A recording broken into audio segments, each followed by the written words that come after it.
Nous prions un Dieu qui n'est pas un Dieu inactif. Nous prions un Dieu qui a des oreilles et qui entend, qui a une bouche et qui parle. Et dans son souci de communication avec l'humanité, Dieu utilise plusieurs moyens. Et l'un des moyens privilégiés que Dieu utilise pour parler aux hommes, ce sont les songes.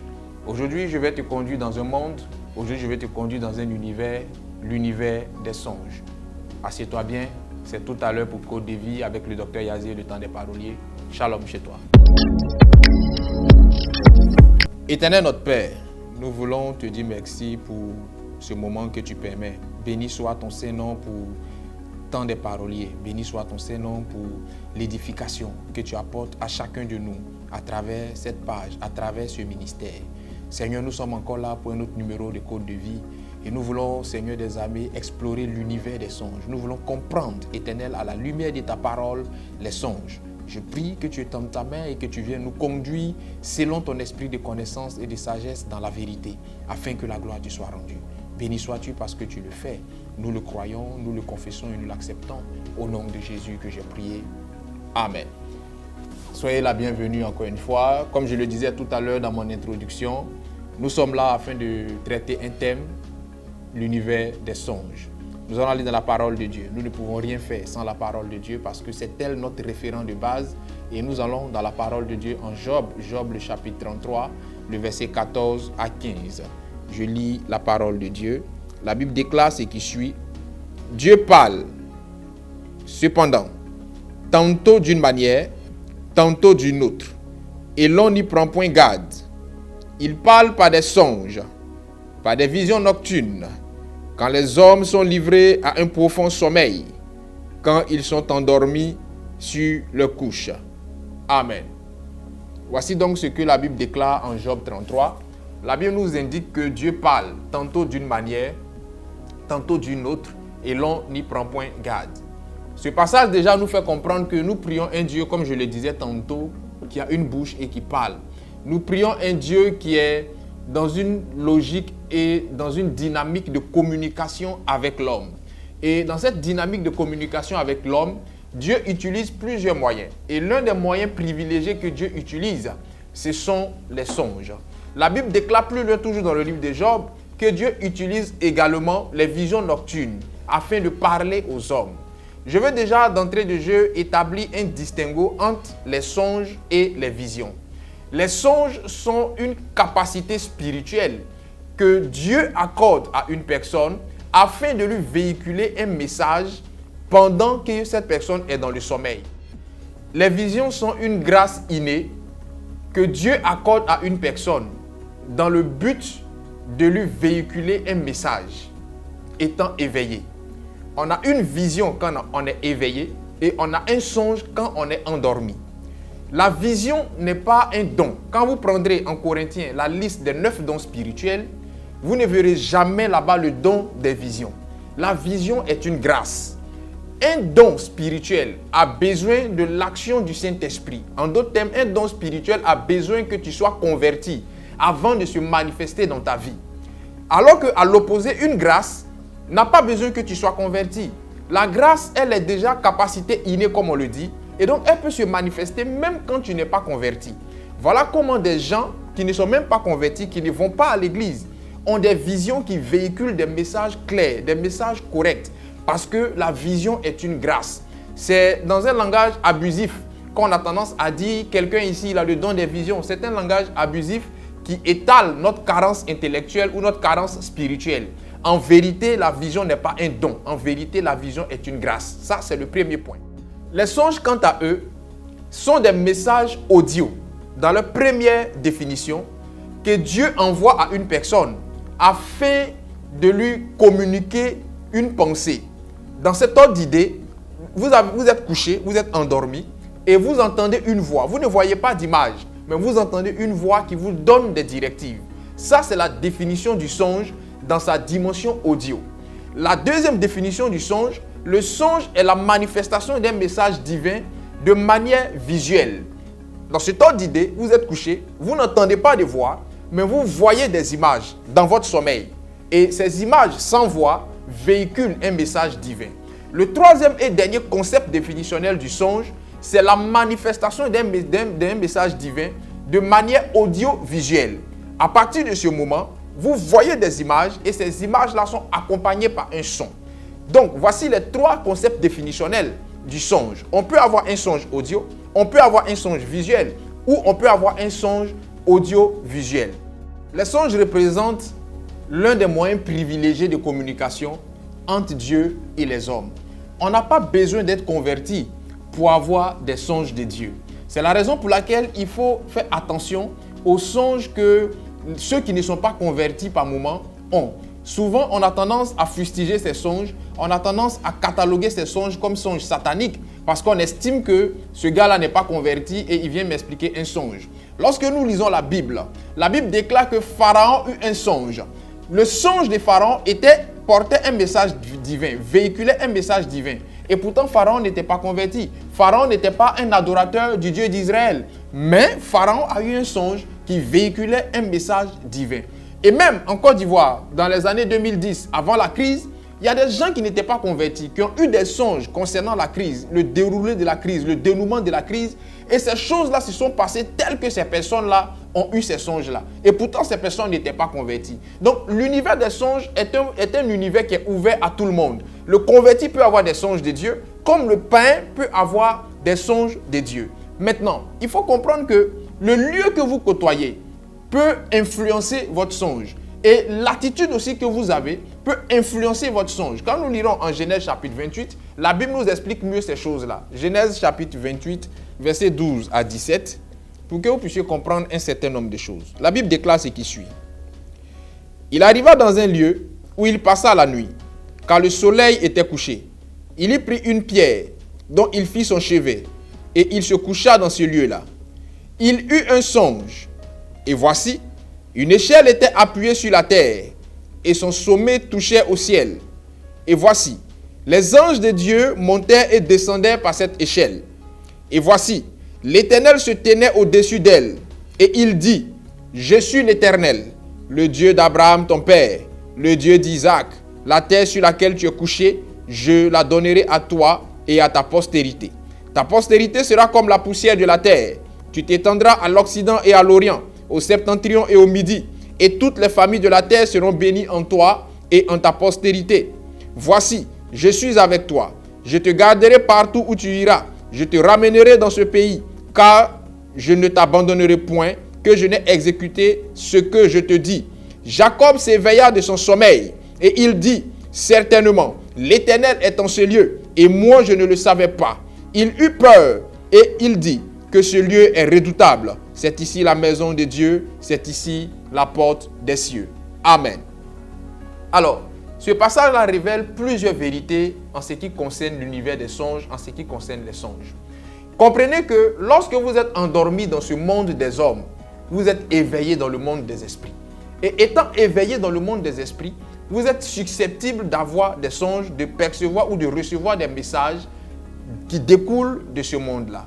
Maintenant, le lieu que vous côtoyez peut avoir un impact positif ou négatif sur le songe que vous allez avoir. La Bible déclare que Jacob était en fuite et Jacob arrive à un endroit. Jacob dort à cet endroit-là et à cet endroit, Jacob a un songe qu'il n'a pas l'habitude d'avoir. Et il termine pour dire, ce lieu est redoutable, c'est ici la porte des cieux. Parce que le lieu a eu une influence positive du moins, sur son songe. Il y a des endroits que vous allez côtoyer qui vous feront avoir des cauchemars, qui vous feront faire des songes bizarres, parce que ces endroits-là ne sont pas dotés d'une atmosphère saine. Deuxièmement, l'attitude ou l'état d'âme dans lequel vous allez dans le sommeil peut aussi avoir un impact positif ou négatif sur vos songes. Il y a certaines personnes qui, par exemple, observent des moments de jeûne. Vous faites un long jeûne, un jeûne de 3 jours secs, ou un jeûne de 21 jours secs, ou un jeûne de 40 jours. Et vous allez vous coucher avec la faim au ventre. Dans les 3 premiers jours du jeûne, c'est très difficile. À un moment donné, le corps réclame la nourriture. Vous allez vous coucher, vous allez forcément avoir un songe où vous êtes en train de manger. Ça, ce n'est pas une affaire de on est venu vous initier à la sorcellerie. C'est le corps qui est en train de réagir parce que vous êtes allé vous coucher avec un besoin d'alimentation, un besoin de manger que vous n'avez pas satisfait, qui se manifeste dans le songe. Il y a le troisième niveau qui peut faire jouer même vos pulsions sexuelles. C'est en cela qu'il n'est pas bon d'aller se coucher en ayant trop faim, en étant trop rassasié ou en ayant un fort désir sexuel. Si vous allez vous coucher avec un fort désir sexuel, même si la femme de nuit ou le mari de nuit ne vous visite pas, ce fort désir sexuel-là va se muer en songe et vous allez avoir l'impression qu'un mari de nuit ou une femme de nuit vous a visité. Voilà aussi pourquoi il n'est pas conseillé d'aller se coucher en étant trop énervé, en étant trop en colère. Parce que par moment, votre état d'âme peut influencer vos songes. C'est en cela que je m'en vais vous parler des 3 grands types de songes. Il y a le premier type de songe qu'on appelle les songes charnels. Ecclésiaste chapitre 5, verset 3. Nous allons lire cela. Ecclésiaste 5, 3, la Bible déclare « Car si les songes naissent de la multitude des occupations, la voix de l'insensé se fait entendre dans la multitude des paroles. » Amen. Donc, le premier type de songe, ce sont les songes charnels. Les songes charnels sont des songes qui émanent de nos désirs charnels refoulés, de nos désirs charnels non satisfaits ou non accomplis.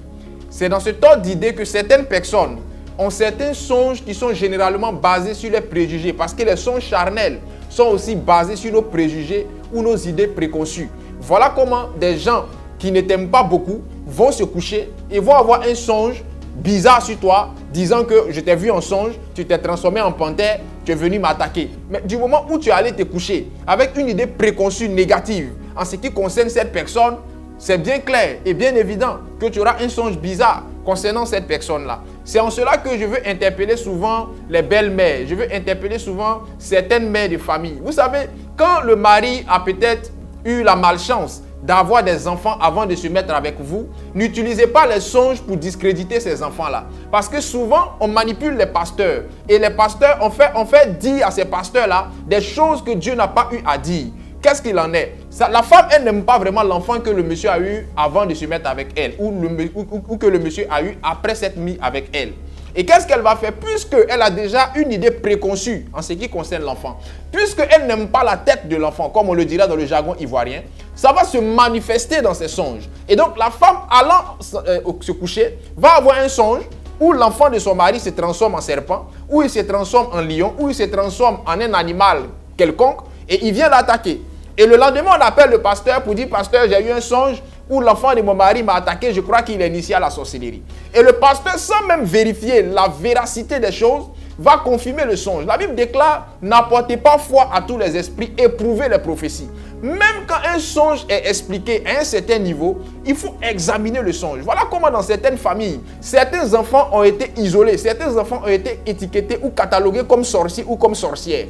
Il peut aussi arriver qu'on n'aime pas le beau-parent, on n'aime pas la belle-sœur, on n'aime pas la belle-mère. On s'en va avoir un songe pour dire que ma belle-mère là, elle est sorcière parce que je l'ai vue la nuit, elle est venue m'attaquer. Un songe charnel est la manifestation de nos frustrations, de nos idées préconçues et qui se manifeste pendant que nous sommes endormis.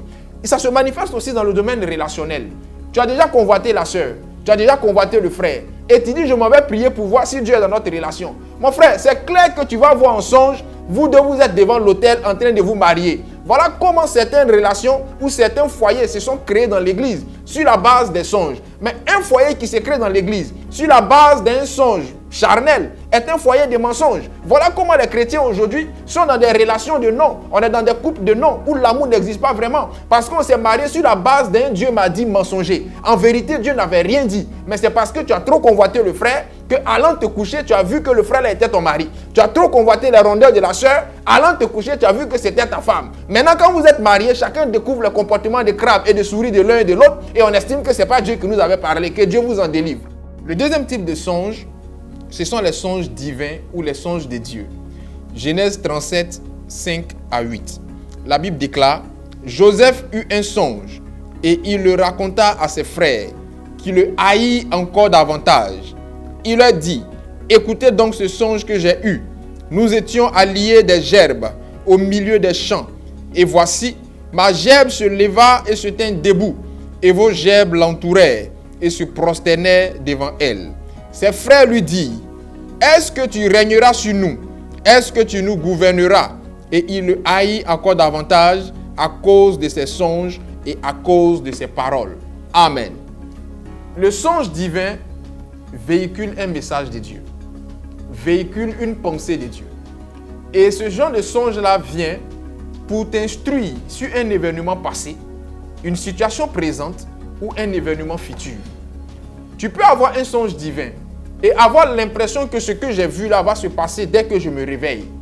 Et cela va se passer bien des années plus tard. Quand nous lisons l'histoire de Joseph, Joseph lui-même a eu l'impression que le songe qu'il avait eu allait certainement s'accomplir dans pas longtemps. Il ne connaissait pas le chemin difficile par lequel il allait passer pour que ce songe-là s'accomplisse. Et donc voilà comment certaines personnes recevant des songes divins n'arrivent pas toujours à établir la connexion entre le moment où ils ont eu le songe et le moment où le songe va se concrétiser. Et ça les amène souvent à prendre des décisions hâtives, à prendre des décisions précipitées qui n'ont pas leur lieu d'être à ce moment précis-là. Deuxièmement, le songe divin vient par moments pour nous faire part d'une confidence. Vous savez, dans le domaine de la révélation, dans le domaine des songes, il y a ce qu'on appelle les confidences. Il y a des choses que Dieu va te dire. Ce n'est pas pour que tu ailles dire à d'autres personnes. Quand nous lisons la Bible déclare que Abraham du moins, savait que Sodome et Gomorrhe allaient être détruits. Mais Abraham n'a jamais appelé Lot pour dire « Voilà ce que j'ai appris par le Seigneur Dieu des armées, c'est que Sodome et Gomorrhe sera détruit. » La Bible déclare que Abraham a intercédé dans le secret. Abraham n'a jamais informé Lot. Il y a des chrétiens qui se créent des problèmes. Pendant que Dieu leur donne des songes confidentiels où ils doivent se taire, ils divulguent ces songes-là. Et ça leur attire des persécutions, ça leur attire des attaques, ça leur attire des choses qu'ils ne peuvent pas contrôler et on estime que les gens là ne m'aiment pas. Mais les gens ne t'ont pas aimé sur quelle base? Parce que tu n'as pas su tenir ta langue en bride. À un moment donné, il faut savoir se taire sur ce que Dieu te montre. On n'est pas là pour montrer à tout le monde que Dieu nous parle. Ce n'est pas un championnat. Je dis toujours aux gens, méfiez-vous de ceux qui vous disent à tue-tête Dieu m'a dit. Dieu n'est pas un bavard. Lorsque Dieu parle, c'est pour un but bien précis. Et parfois même, quand Dieu parle, Dieu te demande de ne rien dire à qui que ce soit. Dieu demande que tu te taises. Et même quand Dieu t'a révélé la chose et que la chose là s'accomplit, il n'est pas nécessaire pour toi de dire aux gens que je savais que ça allait se passer comme ça parce que Dieu m'avait montré. Parce que les chrétiens souvent, ils tombent dans une forme d'orgueil qui ne dit pas son nom. Et même les pasteurs, on veut montrer aux gens que Dieu nous parle trop. Et donc même quand Dieu nous fait des confidences, on se presse d'aller sur les réseaux sociaux pour divulguer la confidence du Seigneur. Dans tel nombre de jours, il aura tel événement, il aura telle situation. Mais Dieu voit que tu es un enfant, tu es un immature. Et qu'est-ce que Dieu fait? Dieu décale la chose. Parce que ce que Dieu t'avait dit là, ce n'était pas quelque chose qu'il fallait publier. À un moment donné, il faut savoir tenir la chose secrète parce que Dieu t'a parlé. Alléluia. Toujours dans le contexte des songes divins ou des songes de Dieu, je vais maintenant parler de certains pasteurs qui se comportent comme certains oncles au village. Vous savez, dans toute famille, ou dans certaines familles en général, il y a toujours quelqu'un qui, lorsque lui t'appelle, c'est que quelqu'un est mort au village. Une fois que tu as vu son numéro apparaître sur ton écran, c'est qu'il y a une mauvaise nouvelle. Et il y a des pasteurs qui se comportent un peu comme ça. Lui, il n'a jamais de bons songes. Une fois que lui t'appelle, c'est qu'il y a un songe où tu as fait accident. Une fois que lui t'appelle, c'est qu'il y a un songe où tu es mort. Une fois que lui t'appelle, c'est qu'il y a un songe négatif qui va t'expliquer. Mon frère, toi, ton songe là, tu es fort dans voir les mauvaises choses. Waouh, mais c'est comment? À un moment donné, vous savez, Dieu seul sait les tentatives de coup d'État que l'armée déjoue au quotidien dans cette nation et dans bien d'autres nations. Dieu seul sait combien de fois une nation est attaquée. Mais on ne vient jamais au journal de 20 heures dire à la population, aujourd'hui là on nous a attaqué, voilà comment ça s'est passé. Il y a des situations même graves qui peuvent mettre la cohésion de la nation à mal. Que l'armée tait et que l'armée gère en sourdine. Quand tu dis que tu es père spirituel d'une personne, quand tu dis que tu es le pasteur d'une personne, ce n'est pas tout ce que Dieu te montre que tu dois dire à la personne. À un moment donné, il ne faut pas trop tomber dans l'affolement inutile. Parce qu'il y a des pasteurs qui ont l'art d'affoler leurs fidèles. Parce qu'ils estiment que plus le fidèle a peur, mieux je pourrais le manipuler. Lorsque Dieu te révèle quelque chose, la Bible déclare qu'en toute révélation, il y a salut. À moins que Dieu ne te dise d'une manière exclusive et pressante, informe cette personne pour qu'elle prenne telle disposition. Mais quand Dieu ne te dit rien de tout cela, tu peux gérer la chose à ton niveau. Même si tu as eu le songe où cette personne-là a été frappée de mort, tu peux commencer dans le secret à prier, à jeûner, à prendre les dispositions spirituelles qu'il faut pour éviter cette chose-là à ton fils ou à ta fille spirituelle. Évitons de troubler les chrétiens plus qu'il n'en faut parce que la vie est déjà trop difficile. Alléluia. Le troisième type de songe, ce sont les songes sataniques. Selon Deutéronome 13, versets 1 à 5, les songes sataniques sont des songes insufflés par le diable. Ce sont des songes qui viennent du diable, dans le seul et unique but, en général, de t'éloigner de Dieu et de te rapprocher de Satan et de ses pratiques occultes. Maintenant, tout le monde peut avoir des songes. Le païen peut avoir des songes, comme je l'ai dit d'entrée de jeu, comme le chrétien peut avoir des songes, comme je l'ai dit d'entrée de jeu. Mais tout le monde ne peut pas interpréter un songe. Vous savez, l'univers des songes révèle la maturité et la profondeur spirituelle d'une personne. Voilà comment certaines personnes ont des songes qu'elles n'arrivent pas à retenir et d'autres ont des songes qu'elles arrivent à retenir. Et certaines personnes même ont des songes, elles peuvent se réveiller, se rendormir et poursuivre les songes.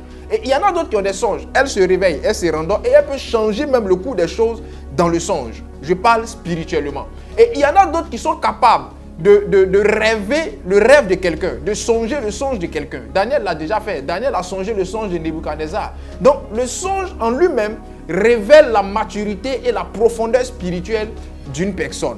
Comme je l'ai dit tout à l'heure, tout le monde peut avoir des songes, mais tout le monde ne peut pas interpréter un songe. Comprenez une chose, une bonne fois pour toutes. Les songes ne s'interprètent pas sur une base superstitieuse. Je suis désolé de vous le dire, mais c'est la vérité. Les songes ne s'interprètent pas sur une base superstitieuse. En ce sens que d'aucuns te diront, si tu as un songe où tu vois un coq blanc, ça veut dire ça. Et si tu as un songe où tu vois un poulet noir, ça veut dire ça. Et si tu vois un songe où il y a un chien noir qui te poursuit, ça veut dire ça. Ce sont des bases superstitieuses qui vont vous induire en erreur dans votre interprétation ou dans votre lecture du songe. Un songe s'interprète sur la base d'un certain nombre de critères. Et le premier critère sur la base duquel le songe s'interprète, c'est le discernement. La Bible déclare que le Saint-Esprit nous accorde ce qu'on appelle le discernement des esprits.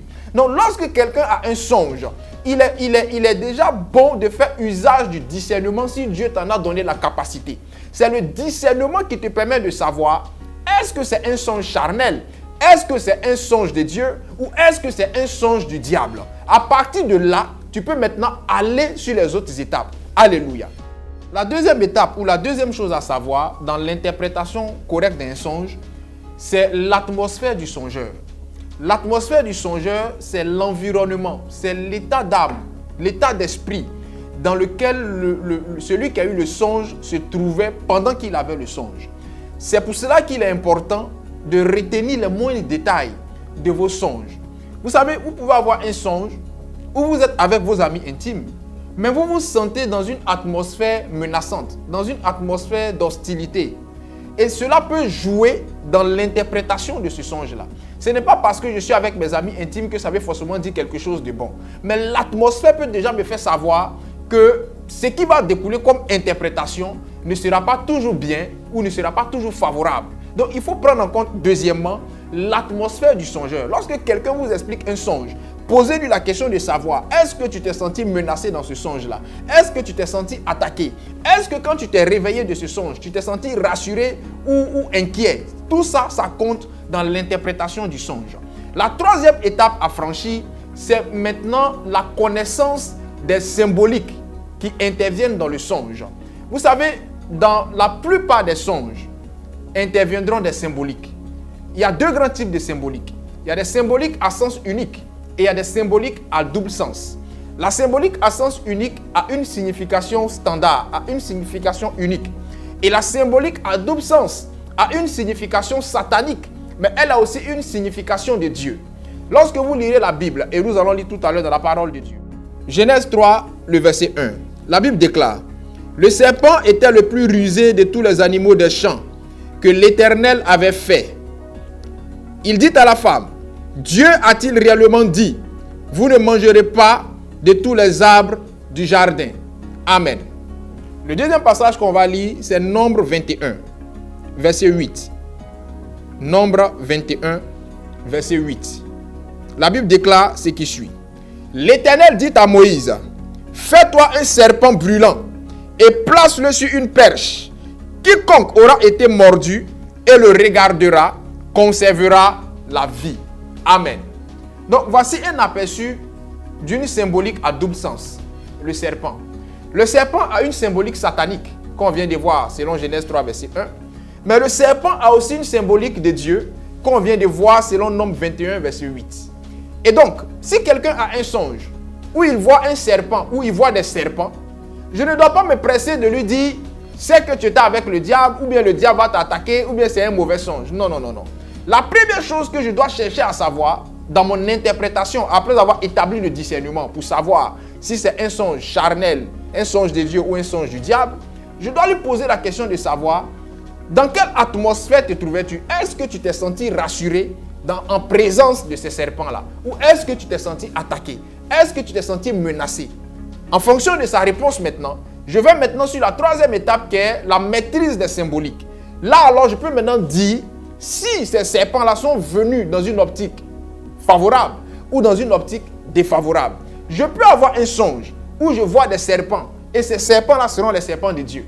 Ce songe-là peut symboliser une guérison parce que selon Nombre 21, verset 8, le serpent symbolisait une guérison dans la parole de Dieu. Donc, il n'est pas toujours bon de dire aux gens, tel que tu as vu ça, c'est que ça veut dire que c'est le diable. Et lorsqu'il arrive qu'une personne a un songe où elle se retrouve dans de l'eau, là, c'est grave. On n'a même pas besoin d'établir un discernement qu'on s'empresse de dire à cette personne automatiquement, ton songe là n'est pas un bon songe, c'est que tu es possédé par un esprit des eaux. Vous savez, je vais vous dire la vérité à la lumière de la parole de Dieu. Le fait d'avoir un songe où l'on se retrouve dans l'eau ne veut pas forcément dire que ce songe-là est mauvais. Ne veut pas forcément dire que cette personne-là est bonne pour la cure d'âme délivrance sans escale. Pas du tout. Lorsque vous lisez la Bible, dans Apocalypse 16, le verset 5, la Bible parle de l'ange des eaux, dans Apocalypse 16, verset 5. Ce que je vais dire va choquer certaines personnes, mais je vais le dire. À la vérité, on ne chasse pas un esprit des eaux. À la vérité, on chasse un démon des eaux. Parce qu'un ange est un esprit au service de Dieu. Et un démon est un esprit au service du diable. Tous ces deux-là sont appelés esprits. Donc, lorsque je me lève et que je dis « esprit des eaux sort », c'est vague. Est-ce que je suis en train de nommer l'ange des eaux ou je suis en train de nommer le démon des eaux? Pour vous qui faites la délivrance, soyez précis dans votre exercice de la délivrance. Chassez un démon des eaux et non un esprit des eaux. Pour revenir au songe, lorsque une personne a un songe où elle se retrouve dans de l'eau en train de se baigner, où il y a des personnes qui vous diront régulièrement, j'ai des songes où je me retrouve dans de l'eau, où je nage, où je fais ceci, où je fais cela. Ces personnes-là sont allées en cure d'âme délivrance, on ne peut plus compter le nombre des fois. Mais est-ce que vous avez posé la question de savoir à ces personnes, dans quelle atmosphère te trouvais-tu? La personne vous dira, je me retrouvais dans une atmosphère où j'étais heureuse, où je m'amusais, où je me baignais sans être inquiété par quoi que ce soit, où je m'amusais même avec les poissons. Ça peut aussi représenter l'ange des eaux. Ça peut aussi être un songe de Dieu qui vient faire comprendre à cette personne qu'il y a une richesse à laquelle cette personne est appelée. Souvenez-vous que la Bible déclare en Ésaïe que les bons trésors de la terre se trouvent dans la mer. Nous allons lire ces deux passages-là pour que ça soit clair dans l'esprit des gens.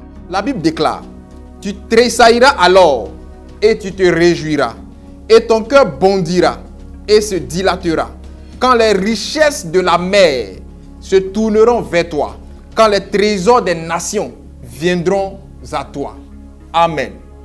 Donc, il peut arriver que quelqu'un ait un songe où cette personne se retrouve dans l'eau. Ça ne veut pas dire qu'elle est possédée par un démon des eaux.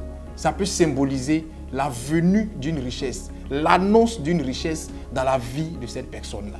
Faites très très attention. Maîtrisez les symboliques à sens unique qui interviennent dans un songe et maîtrisez aussi les symboliques à double sens qui interviennent dans un songe. Je peux encore aller plus loin, mais je ne veux pas choquer la sensibilité des plus jeunes dans la foi. Un songe ne s'interprète pas sur la base de notre carence intellectuelle spirituelle. Un songe s'interprète sur la base de la vérité spirituelle, mais aussi sur la base de la vérité biblique. C'est très important. Alléluia. La quatrième et dernière étape, c'est l'orientation divine. L'orientation divine fera intervenir la voix de Dieu, fera intervenir l'orientation du Saint-Esprit, la conviction divine, afin de vous orienter sur les détails du songe et sur ce qu'il faut faire. Lorsque vous lisez la Bible nous parle de Daniel. Daniel a demandé 3 jours au roi de Nebuchadnezzar. Il a dit au roi, donne-moi 3 jours et je vais prier et je vais te revenir. Lorsqu'une personne vous explique un songe, ne vous précipitez pas dans l'interprétation. Il y a des songes que vous pourrez interpréter là au pied levé. Mais il y a des songes qui nécessiteront que vous allez dans la prière, que vous passez au moins 3 jours à 1 semaine dans la prière. Parce qu'il y a des songes qui viendront d'une manière claire, où il sera facile pour vous de donner l'interprétation. Et il y a des songes qui viendront d'une manière énigmatique, sous forme codée. Pour ces songes-là, vous aurez besoin d'aller dans la prière, de questionner véritablement Dieu, au-delà de tout ce que j'ai dit plus haut, pour que Dieu, à travers l'orientation divine, vous indique clairement ce qu'il a voulu donner comme message à la personne. Prenons par exemple le songe de Pharaon, où Pharaon, il a un songe où il voit 7 vaches grasses et 7 vaches maigres.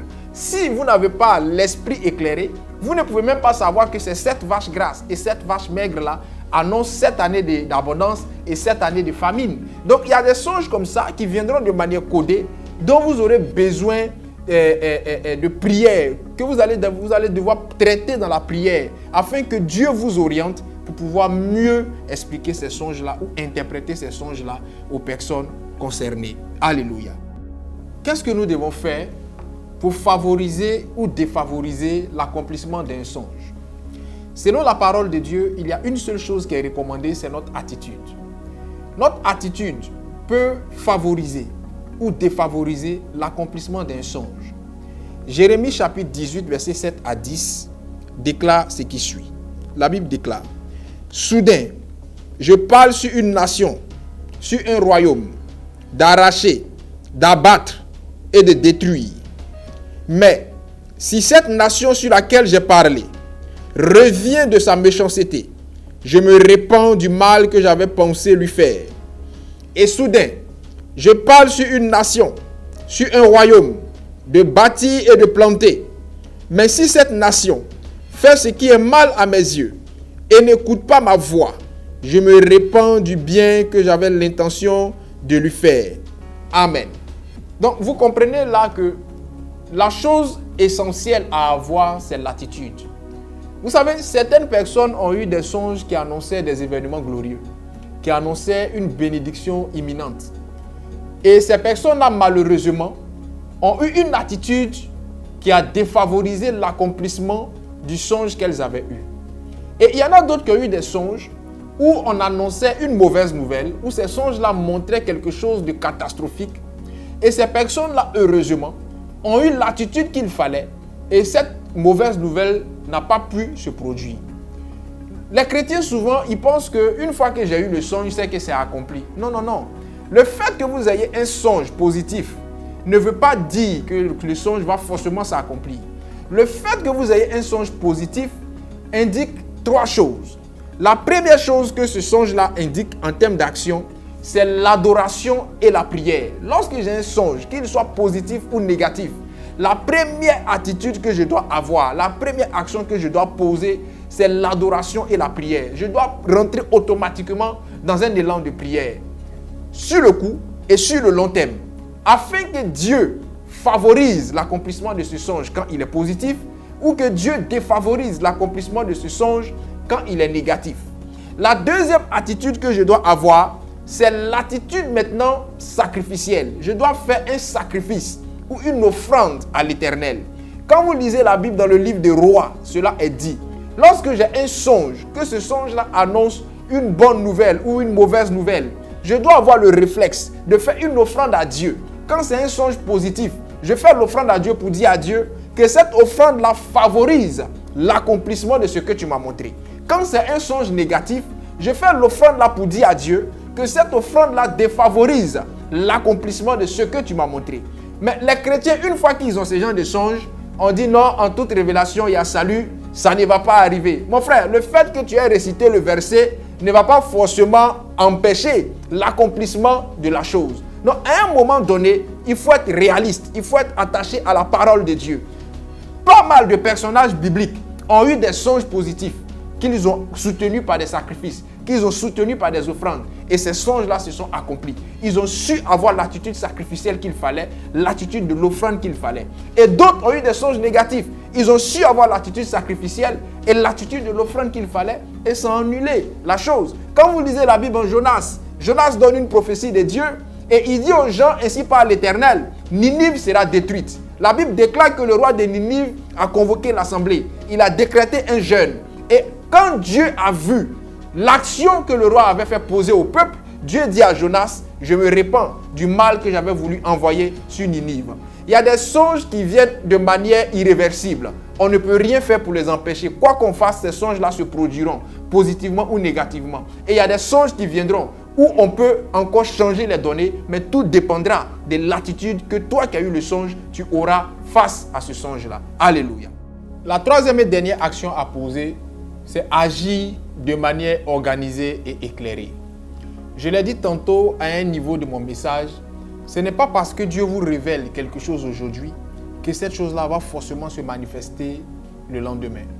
Et donc, votre action éclairée, votre action organisée doit vous emmener à pouvoir agir dans le temps. Il y a des songes que Dieu va vous présenter où Dieu va vous annoncer la cessation d'une relation, où Dieu va vous présenter un songe, où il vous annonce une promotion, où il vous présente un songe, où il vous annonce l'obtention d'un véhicule.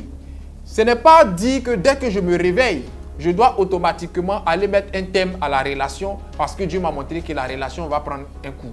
Ce n'est pas dit que dès que je me réveille, je dois me séparer de mon ancien véhicule parce que Dieu m'a montré qu'un nouveau véhicule arrive. Tu ne sais pas quand est-ce que ça va se faire. Donc, il faut pouvoir agir de manière éclairée et organisée pour éviter d'agir avant le temps. Parce qu'avec Dieu, rien ne se fait avant, rien ne se fait après le temps, tout se fait dans le temps. C'est extrêmement important. Voilà comment certains chrétiens ont eu des songes, ils ont agi avant le temps et des choses se sont passées contrairement dans leur vie. Ils ont eu l'impression que Dieu ne leur avait pas parlé, alors qu'en vérité, Dieu avait parlé, mais ces personnes-là n'ont pas agi selon le temps de Dieu. Donc, il est important que vous puissiez agir de manière organisée et de manière éclairée. J'espère que nous avons été édifiés avec cet enseignement intitulé « L'univers des songes ». Nous nous retrouverons la semaine prochaine afin de débattre autour d'un autre thème. Que la grâce de Dieu soit sur vous et que le Seigneur vous bénisse. Shalom chez vous.